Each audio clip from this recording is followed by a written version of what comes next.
All right, it's Ty here from Hollywood. Book of the day. We're going to be talking about this crazy, amazing book, kind of mind-blowing. The Everything Store. It's a biography by Brad Stone about Jeff Bezos and Amazon. Keep this in perspective here. This dude, Jeff Bezos, made $38 billion for himself. That's his net worth right now. I think he owns 83 million shares of Amazon. Not a bad thing to own shares in. And so it's, the good, bad, ugly, everything you need to know about somebody. Now remember, Amazon was counted out, right? 2001, tech bubble came.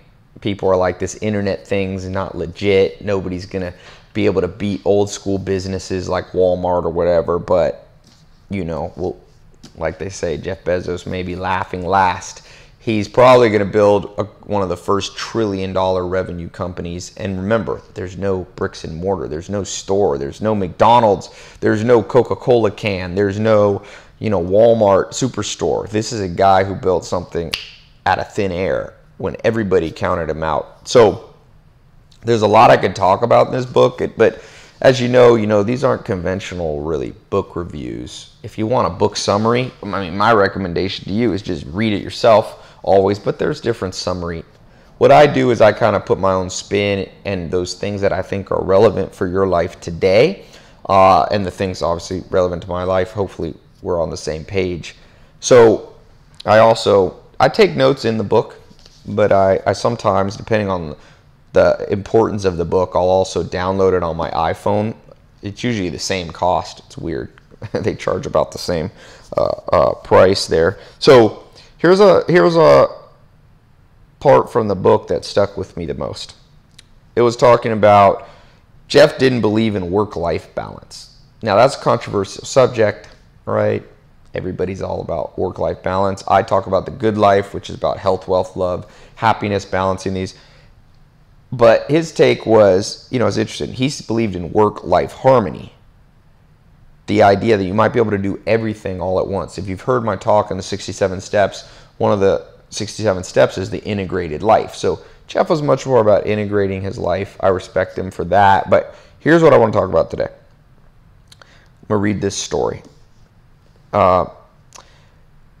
Evidence of this friction, because the friction was he wanted people to work a lot and people wanted balance in their life, his employees. And he said, they usually emerge during the question and answer sessions at the company's regular meetings at the Moore Theater in Seattle. Employees would stand up and pose direct questions to the executives, and often they inquired about the enormous workload at Amazon.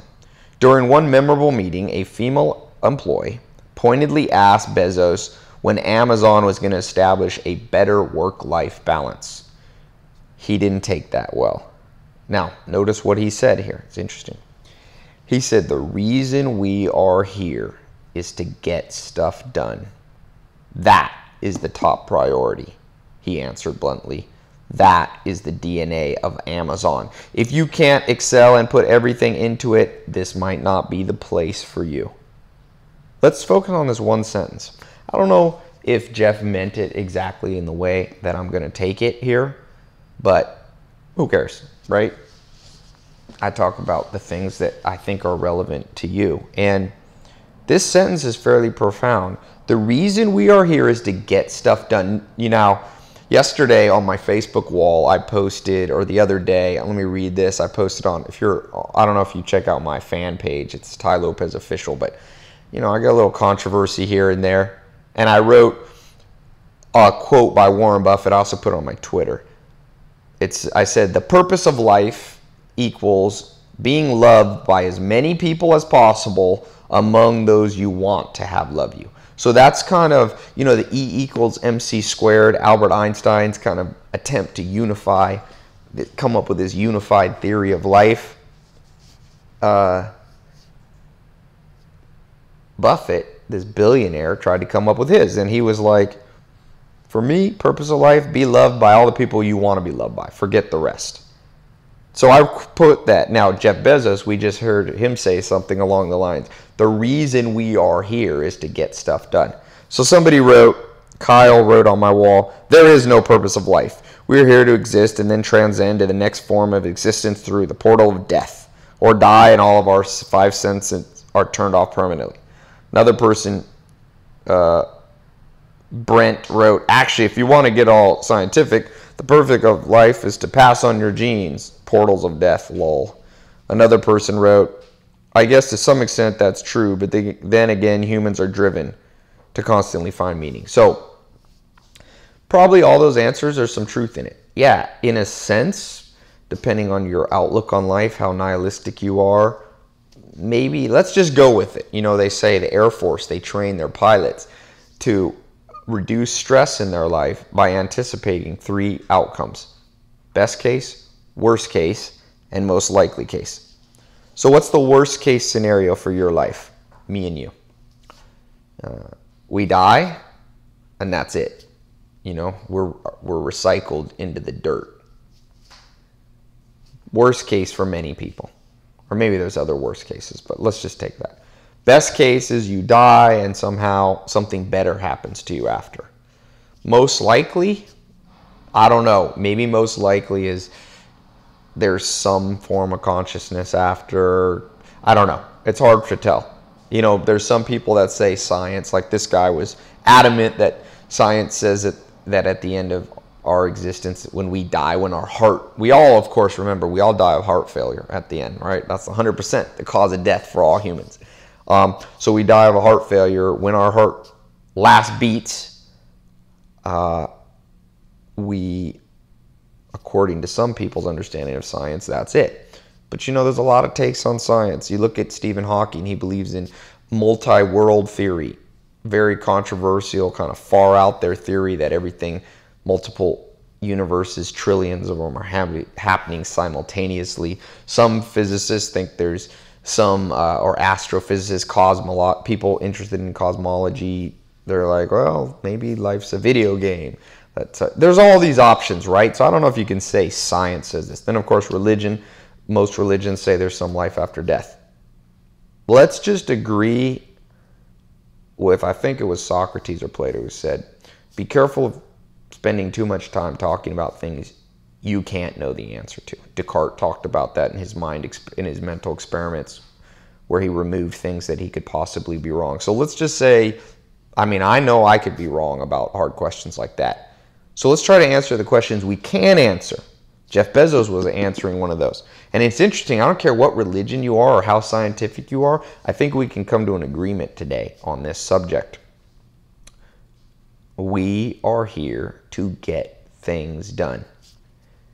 When I lived with the Amish for 2.5 years in my early 20s, they're Christians, and there's a verse, if you're Jewish or Christian, you both believe in this, the book of Genesis, it says, by the sweat of your brow you will eat your food until you return to the ground, since from it you were taken, for dust you are, to dust you will return, right? Or for a different version, in the sweat of thy face thou shalt eat bread, till thou return unto the ground. For out of it you were taken, and dust thou art, and unto dust thou shalt return. Now, I'm not religious. You may not believe in Christianity. You may not believe in Jewish faith. I think Islam probably shares this understanding. But Jeff Bezos here, I think he's an atheist. He seemed to have the same take on life. He was saying, look, man, I don't know how to cope with the uncertainty of what happens to us after death. Some religions, they try to cope with that by giving you answers, but they seem to all agree. Dust to dust. By the sweat of your brow, you will live out this life. John Calipari, in his book, forget the name of it, his autobiography came out, the University of Kentucky champion basketball coach, won an NCAA championship. He says, you know, life is the grind, and you better learn to love the grind. Because if grind equals life, we're going to do the simplest algebra equation here. If grind equals life, and you hate the grind, then mathematically, you hate life. So is it true that life is the grind? Well, I think that's pretty hard to refute, that life is the grind. What do I mean? Jeff replaced the word grind with getting things done. The Amish, who believe this passage in Genesis, said, We are here to work by the sweat of our brow. You know, when I was at the Amish, they're mostly farmers or carpenters. Somebody who doesn't sweat every day, they have a word. You know, if you're ever getting married, like they don't have arranged marriages. I think people think that Amish are something they're not. But the Amish, you know, you marry whoever you're attracted to. And so when an Amish boy, let's say he's 22, 23 years old, that's when they usually get married. He has his eye on somebody, a girl he's known. And, you know, first he asks her, and they do kind of the thing where you talk to the family, right? And the worst thing and the best thing that can be said about you by an Amish father, if you're a boy, like the highest recommendation is the word, my Pennsylvania Dutch is a little rusty these days. I used to know they speak a different language, German. They speak a dialect. And it's like Schafa. Schafa means work. So if the dad says, yeah, you want to, you know, to his daughter, oh, you want to marry, you know, Bob, you want to marry Tim? Yeah, he's a Schafa. He's a worker. And the worst thing that could be said about you is, yeah, he's not really a worker. Now, how far we have come in society, maybe some of it for the better and maybe some of it for the worse. That's for you to decide. But what I'm suggesting to you for your life is, if you want to have a good life, that you heed the words of Jeff Bezos, very smart man. You are here to get stuff done. You can heed the words of ancient teachings by the sweat of your brow. You can listen to the Amish, the Schafa. You can think of John Calipari, loving the grind. You could be like Ray A. Kroc, the founder of McDonald's. He said he named his book Grinding It Out. The good news is, hardwiring of our brain, we know something. The hardwiring of our brain, according to people like Jonathan Haidt, professors of positive psychology like Martin Seligman, we know that what makes a human happy hormonally, right? The processes of dopamine being released and endorphins and all these physical processes that make you have this end result where you're like, yeah, I feel good about today. I feel good about the moment I'm in. Seligman says, it comes from living the authentic life, the meaningful life. And he said what those are, those come from pushing yourself to the absolute limit, almost not getting what you want, but then through trial, error, persistence, hard work, getting it. That's what makes people truly feel fulfilled. So if you're watching this and you've been a victim, was what I call it, you and I both, of a modern media society. It's ironic that I'm doing these from my house here in Hollywood, right? Because this is the hub and the fountain of all media. You and I have been the victim of being taught this understanding that what will make us happy is the reduction of the grind, the reduction of getting things done. I'll be happier if I'm on the beach. You know, you see this throughout entrepreneurialism.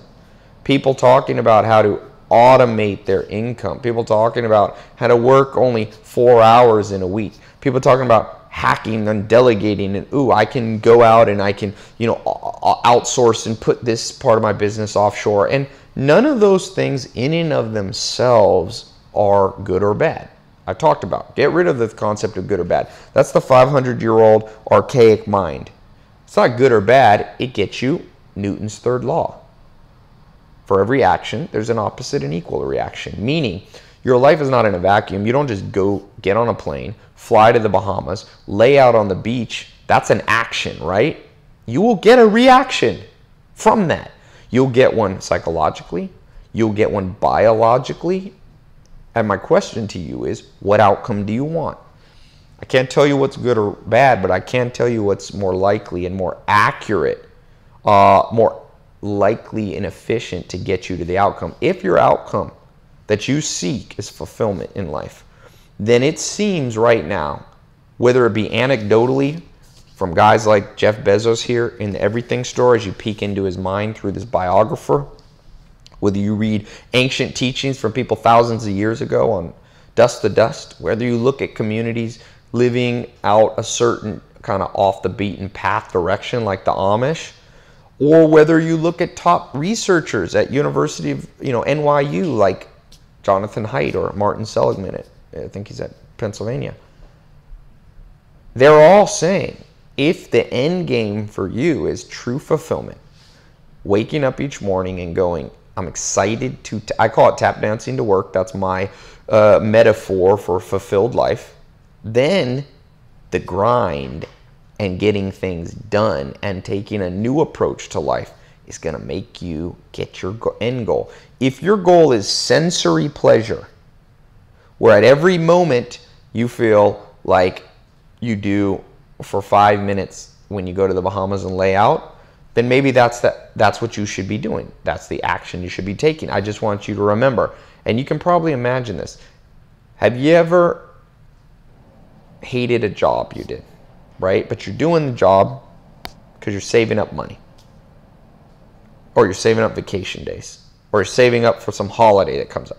Then the holiday comes, right? The holiday comes, you have the money, you do the vacation, and then during the vacation, it's not as exciting as you thought it'd be. Like the old saying goes, I think it's an anonymous saying, the problem is no matter where you go, there you are. So if you're an unhappy person when you live in San Diego, when you get on a plane to the Bahamas, you bring the unhappy person right with you. You can't hide from it or run from it, right? The unfulfilled life.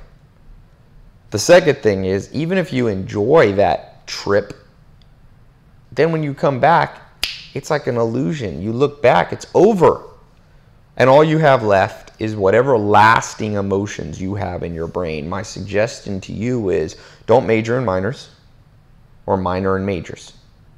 If you're focused on complete temporary, moment by moment sensory pleasure, that's a minor part of life.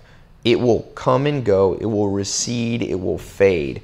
Senses of fulfillment and authentic or meaningful living, according to Seligman, according to my mentor Joel Salatin, according to the Amish, according to Genesis, according to Jeff Bezos, these are the things that will get you what you want. And the way I think of it is like, I've talked about this a lot. Some of you know, it's like we've been driven into this corner where all of us are consumers. Like, just look, if you don't believe me, look at your paycheck or look at your income last month. Where'd all the money go? For the most part, you had to consume. Now, some of that's okay. Some of that is the necessary and probably unstoppable movement of civilization towards specialization, right? You no longer grow your own food. You no longer build your own house. And for that reason, there will be an exchange of money, cash. And so you're at some level, you're a consumer there. But it's gone too far to the point where I think the average American makes $52,000 a year. But some years in the United States, there's a negative saving rate, meaning as an average, the individual in the United States is literally making 52 and spending 53. I think I saw one year as like a negative 1.9, meaning they're spending 1.9 or 2% more than they're making. That's consumerism to its negative, excessive end. So you and I have been driven into this corner, some unwittingly, some unstoppably. But if you could take a little control back, if you could become a little bit less of a consumer, if you could learn to enjoy the grind of life, right?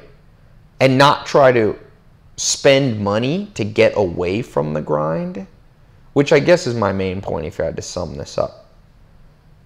Stop seeing money, or as Freud talks about in Civilization, its discontents. Let me read that again to you. I've talked about this in some other talks. Freud talks about life being too hard.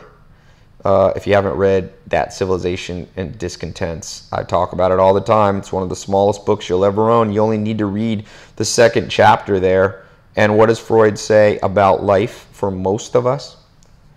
He says, let me find it here. It's a haunting thing that he says. He says,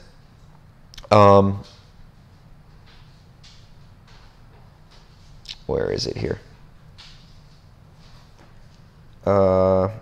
He talks about the pain of life. He says, life as we find it is too hard for us. It entails too much pain, too many disappointments, impossible tasks we cannot do without palliative remedies. We cannot dispense with auxiliary constructions. There are perhaps 3 of these means, he says, for us. 3 things you and I are doing wrong. Number 1, we're focusing on what he calls powerful diversions of interest, which lead us to care little about our misery. Think about it. I love sports. I'm not negative. I think sports can serve a valid role in civilization. But remember, Newton's third law, every action has an opposite and equal reaction. The downside of sports is many people they don't like their life on a day-to-day basis. As Freud says, the pain is too hard for us. It entails too much pain. So we use powerful diversions of interest, which lead us to care little about our misery. You know, Karl Marx talked about this. He said religion was the opiate of the masses. I'm not saying he was correct. You may disagree with that. It seems like Karl Marx got a few things wrong in his day, right? Some economic things, and maybe he got that wrong. But he was right in that the masses of people do seek opiates. I live in California. What do people seek here? Well, the next thing that Freud talks about, or the third thing, is intoxicating substances which make us insensitive to our misery. You know, I'm not a big fan of drugs, narcotics.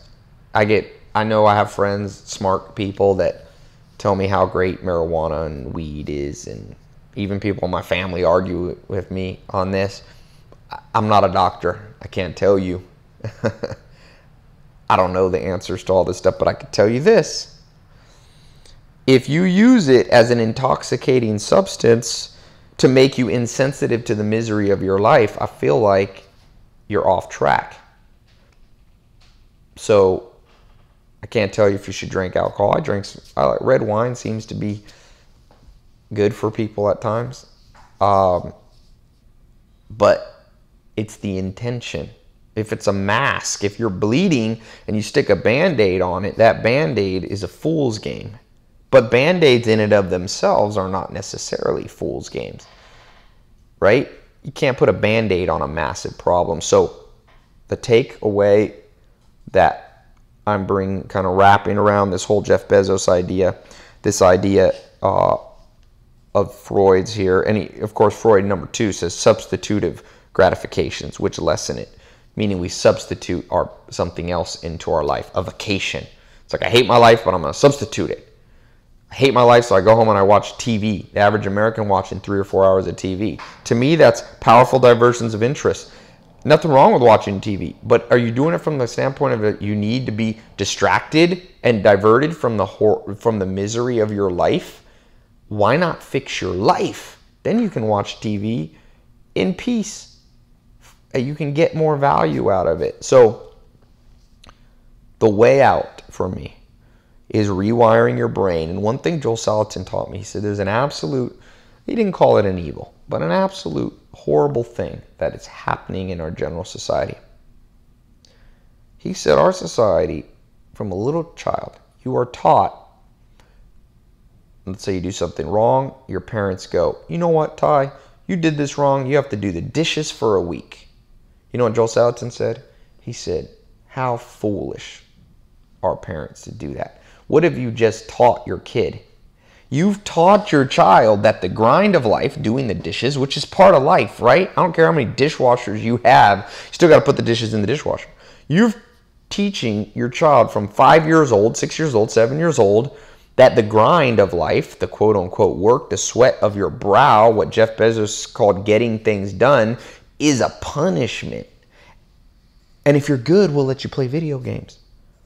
If you're a parent, maybe, Joel Salatin raised good kids, and he said, don't do that. He said, that happened to me, and it's a mistake. Don't punish with work. Don't punish yourself as an adult, and don't punish children. Interesting thing, Sam Chupp, the Amish guy that I lived with for 2.5 years, he had 6 kids. and his youngest boy was David. And I remember thinking, because I knew that Joel Salatin's mentality about wiring the brain to love work, and I was like, these Amish parents are genius. They have the happiest kids I've ever seen, which I think tells a lot about a society. If you go to the airport, I flew to Vegas the other day, just every kid there looks miserable. They got video games and all this, and the parents look like the health of America is just, I almost can't go to the airport. People look like they're near death. Like Bill Burr says, he saw some lady at the airport stuff 3 Egg McMuffins. If you haven't seen his stand-up, it's hilarious. 3 Egg McMuffins in her face. And then he said she didn't have a napkin, so she wiped her face with the McDonald's bag. So I see it, and I see the unhappy kids. But back there, when I was almost a teenager still, living with this Amish family, Daniel did something wrong. I forget. He forgot to do his chores. He forgot to get eggs from the chickens or whatever. And his dad said, David, and David was about 6 years old. He's like, you had a responsibility to those chickens. They were relying on you, son. They need you, or maybe it was milking cows. He was like, that cow, you needed to milk, her. She needed to get that milk out of her. It hurts her. And you let down that cow. You let down the family with that responsibility. And he said, son, today you're going to have to stay here at home. And you're not going to be able to come and with your brothers and I and go, we're on a work crew. We're going to go build a house today. You're going to not be able to be with us. And I was thinking, and the son, David, I remember he started crying. He was just devastated. He was like, Dad, please let me come with you to work. Please. And I was going, if there's ever been an example of reverse psychology that's humane, the Amish hardly spank their kids. They're not anti-spanking. I know that's a controversial thing. I think, once or twice in a kid's childhood at an Amish, they'll get spanked, not very harshly. But what the Amish do is train, right? So it's one of there's these schools of thought that no corporal punishment, no physical punishment, and there's other side of lots of physical punishment. Again, I'm not a psychologist. I'm not a family counselor. It's not my expertise. But I have to think those Amish were pretty dang smart, man. And what I saw there on that day, he was wiring his son's brain to go, I love the grind. I want to be in the grind. I want to be like my dad. I want to work. I want to work. I want to work. Like Jeff Bezos said. What did Bezos say? We are here to get things done. If you don't like the word grind because it may have a negative connotation, think about your life about getting things done. I brought this up to somebody and they said to me, Tai, I don't like that mentality, man. That makes your life, it's like we're all just, slaves to some need to get stuff done. And I'm like, man, the guy who worked for me, I said, look, you need to toughen up. We are all slaves to something. One, for sure. I don't care who you are, whether you're religious or atheist. Like Stephen Hawking says, time moving forward. You and I are a slave to time. It's a tough taskmaster. Like Charles Barkley, the Hall of Fame basketball player, said, Father Time's undefeated, my friend. You are always in subjection to someone, something. Jeff Bezos, they said an interesting thing. The only rules he didn't try to bend were physics. Can't change those. Senescence, the growth, lengthening of telomeres at the cellular level. You're a slave to that. Your instincts, you're a slave to the need to breathe. You try to hold your breath, kill yourself, you won't. Your body will take over. You're the slave. It will make you faint so that you start breathing again. Now, sure, we can override some of these things, obviously, but you get the point here. Nothing wrong with being a slave to some things, to time. You don't even have a choice. And if I am a slave to this world in the sense that in order to feel the sense of fulfillment, even if I'm an animal, and that entails me learning to love getting things done, I'm okay with that. Maybe you're not okay with that, but I want you to try something. I talk about this a lot in the 67 steps. I know a lot of you listening to this free stuff. You've joined my 67 steps. It's one of the most proud things I've ever been. So go to my site, tailopez.com. I say this with no shame. People are like, some people are ashamed to sell stuff. I'm not. Life's all about persuasion. Anyway, the 67 steps I give away for free, so I'm not even selling you. And I give a free book that costs me more money off Amazon, and you just pay the shipping, $4 or $4.95, which all goes to FedEx. I'm losing money on everyone, but I don't care. Life's not all about work, or profit, I should say. It is all about work, right? But not about profit. I'm here to get things done. And if I can spread a good message, not my message, but the message that I think the smartest, most accomplished, most effective people in history have taught and have left for us, whether it's in these books, that's why I read a book a day, I'm okay with that. It's nothing wrong. I have a talk on being persuasive. So check that out. But here's what I want you to do now, okay? If you agree or willing to experiment, because that's the thing that one of the big premises there in the 67 steps. And I actually read somewhere, I'm dying to find, I can't find where I found this research, but humans who do more experiments, even if they fail a lot, are happier than people who don't experiment. Like I said, Colonel Sanders, I have his book somewhere here behind me. Amazing guy, because he experimented. If you read, he's the guy who started Kentucky Fried Chicken at 65, grew it at that time to be the #1 restaurant franchise. This was a happy man, even though I think he said he failed 12 times at businesses. Hotel caught on fire. He got accidentally drafted into the Spanish-American War and got himself. He did all this crazy. He shot a man in self-defense, killed somebody, experimented with killing people. You know, he was acquitted. He was innocent. But my point is, this man lived life, man. And one thing, he seemed to be extremely fulfilled. He got things done. And he wasn't so black and white about, like, was it a failure or wasn't it? You know, some things you do, you're going to get done. They're going to fail. Like Charlie Munger, a self-made billionaire, said, life will throw you incredible blows. The death of loved ones. You know, his son, young son, died when he was Munger was in, I don't know, 30s or 40s, and Munger's like, I walked the streets of Omaha weeping for weeks at a time because, you know, in a sense, your children are something you've done. You've brought them into this earth. He felt, and, you know, he'd raised them, and it was taken from him. But in the whole, in the conglomerate of life, he feels fulfilled. Another thing he says will make you feel fulfilled is the respect of your peers, and the respect of other humans comes through getting things done. So I want you to experiment with this everything store, Jeff Bezos philosophy, that and definitely go out and get this book. It's a good book if you're a business person. By the way, it's all these books that I've mentioned. If you go to tailopez.com and click the books link, I have a free list of the 100 or 200 most important books in my experience, the ones that I think are the most likely to bring you the good life. So this is definitely up there in my top 20 or 30, I think. The Colonel Sanders book is there, you can see. So I want you to commit for a period of time. Try 66 days if you could. That's the University College London minimum time to rewire your brain, form new habits. Rewire your brain about how you see the grind of life, how you see work. Some of you have jobs you hate, I understand.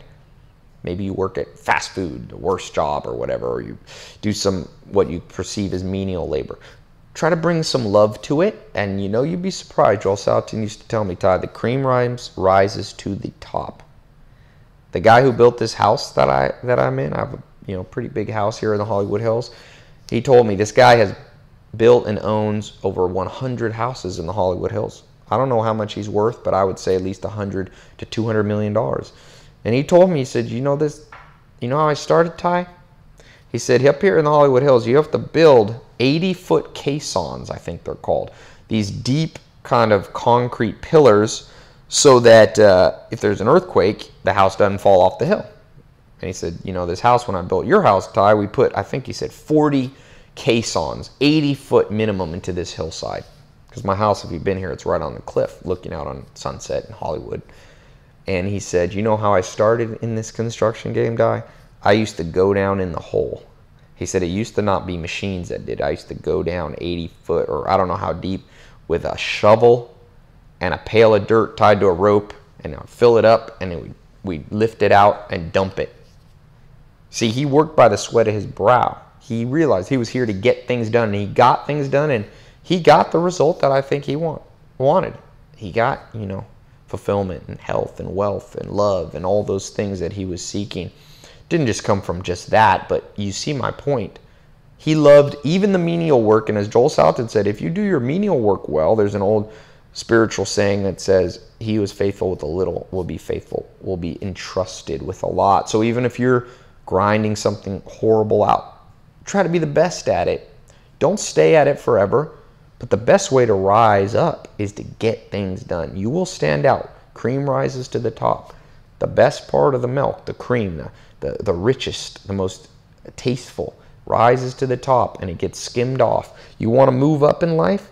You want to feel more quote unquote fulfilled? It's not going to be from one day. It's going to be from a rewiring of your brain.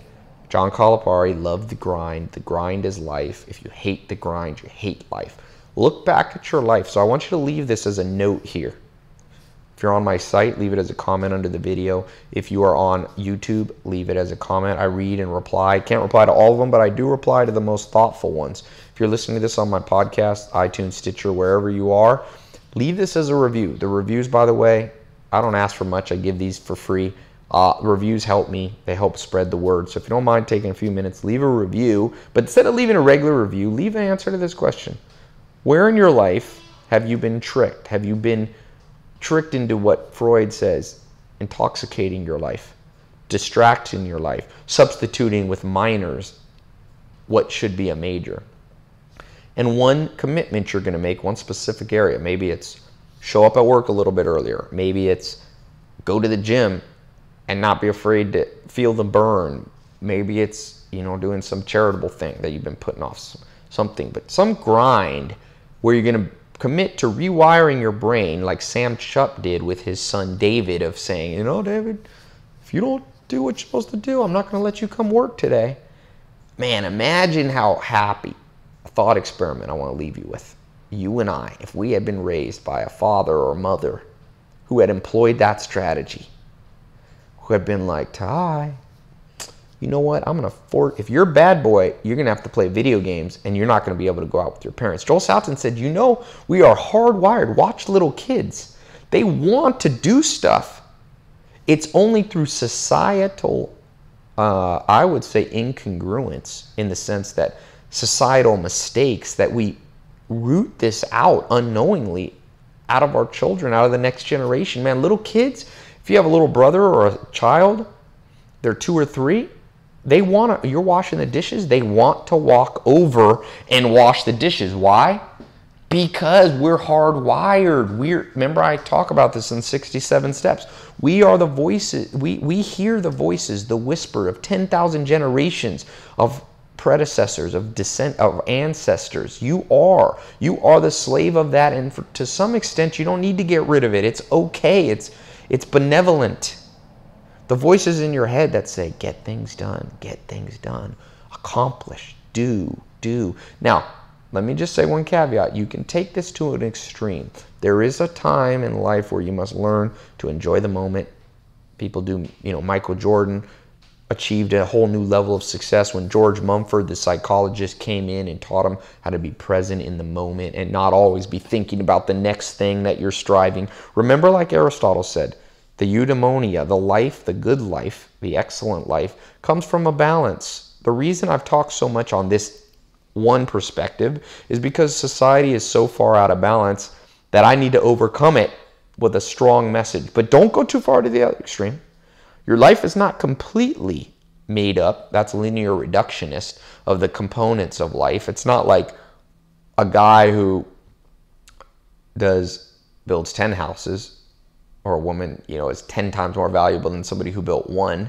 No, the way I look at that is, I think I defer to John Wooden, the great UCLA coach, talked about being competitive, but he said, remember, the competition's with your own capacity. It's with yourself. Don't envy, don't look at others, look at your own innate capacity. Like Will Durant says in the Lessons of History, a Pulitzer Prize winning author, he says, we're born unequal in a sense, subject to different IQs, different physical capacities, different environments, different socioeconomic environments we're born into. Your competition is with yourself. Be competitive at times, get more done, and then take time to let down, be in the moment, as Jordan Mumford said, mindfulness. There's a balance, but my guess for most of us, we've been bombarded with this recreation.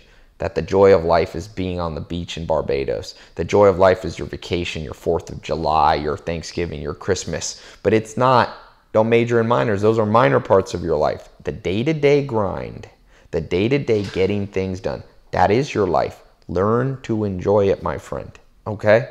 Leave a note where you feel like you haven't done this well, and a commitment is something specific you're gonna do that's gonna embrace this mentality of getting things done.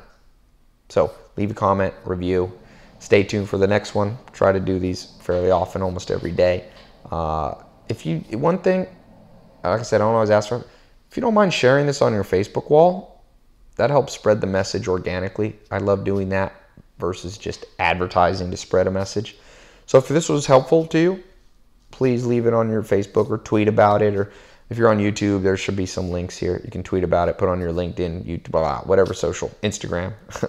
All right, so thanks so much. It's Tai, book of the day, the Everything Store. Check it out. One sentence we talked about. There's a lot of other good things. It's on my site, tailopez.com. Join my book of the day, by the way.